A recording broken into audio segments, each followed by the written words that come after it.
Halo guys, welcome back my podcast channel. This is Sajam, Sipa Ajam.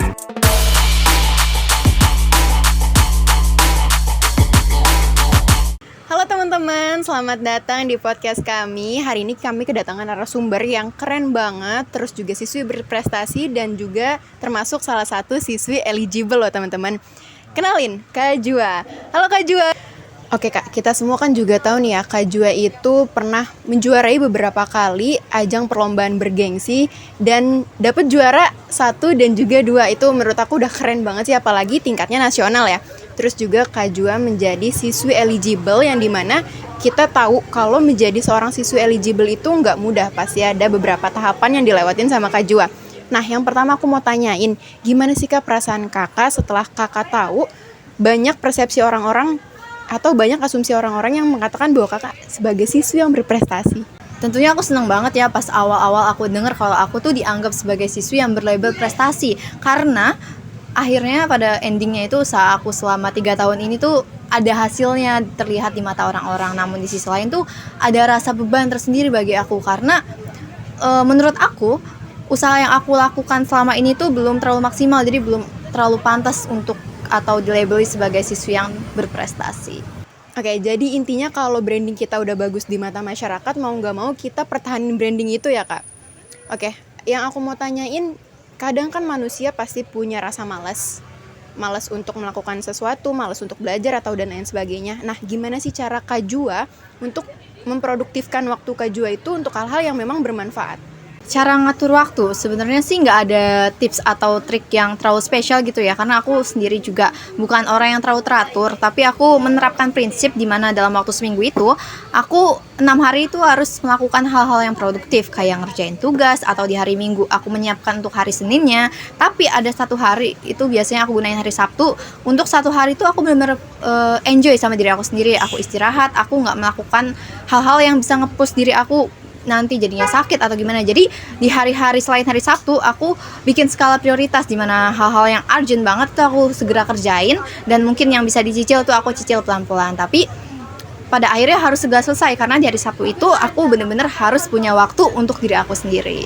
Oke, jadi intinya kita itu harus punya waktu, mana itu waktu untuk main, mana itu untuk istirahat, dan juga mana waktu itu untuk belajar. Istilahnya kita harus bisa memanjakan diri kita juga nih, jangan tiap hari kita push untuk mikir terus, tapi ada mana kalanya kita untuk istirahat gitu ya Kak. Iya.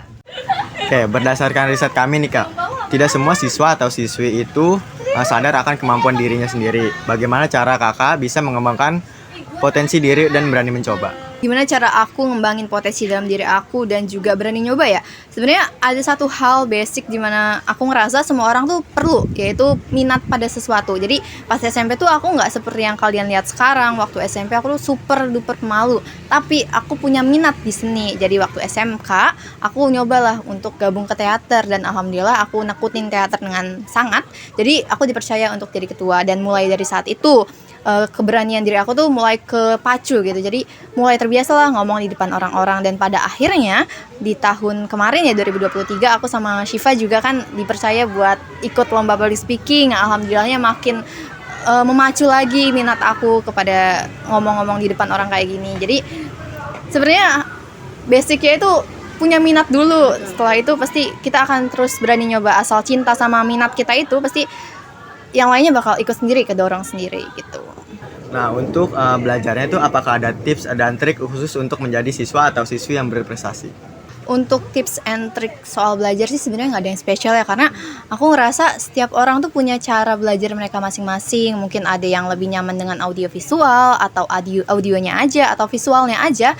Itu kan menyesuaikan dengan pribadi masing-masing. Mungkin kalau aku sendiri sih lebih ke belajar sambil denger musik ya, karena bisa lebih enjoy gitu. Terus untuk tips dari aku cuma bikin skala prioritas di mana yang harus aku duluin dulu, mana yang aku bisa nyicil gitu. Terus juga mungkin aku lebih enjoy kalau belajarnya berdua gitu. Jadi kita bisa sharing kayak bener nggak sih kalau ini begini kayak gitu. Itu untuk tips and trick sih nggak ada. Jadi sesuaiin aja sama nyamannya kalian kalau belajar itu gimana. Temuin gimana sih cara belajar yang efektif buat kalian.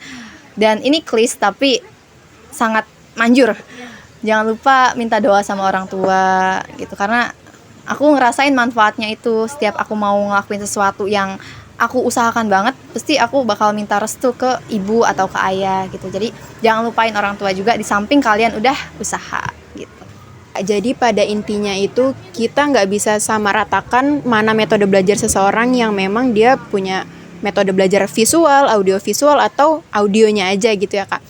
Jadi pada intinya kita kembali lagi ya, kita mau coba atau enggaknya, berhasil atau tidaknya semua ada di tangan kita. Minat dan bakatnya gimana kita cara ngembanginnya, gimana kita cara ngelolanya, itu balik lagi kepada diri kita sendiri gitu. Oke, jadi itu tadi pembahasan atau sharing-sharing singkat nih gimana cara belajar yang efektif oleh narasumber kita Kak Jua yang keren banget. Terima kasih Kak Jua udah menyempatkan waktunya untuk hadir dalam podcast kita hari ini. Semoga teman-teman semua dapat mengambil positifnya dari podcast kita kali ini. Mungkin kami cukupkan dulu sampai sini. See you the next podcast dan bye-bye.